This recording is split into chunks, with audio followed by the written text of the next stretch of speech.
aside from me.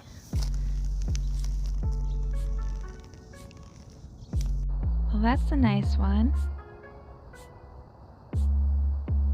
And actually, I see a second one right there.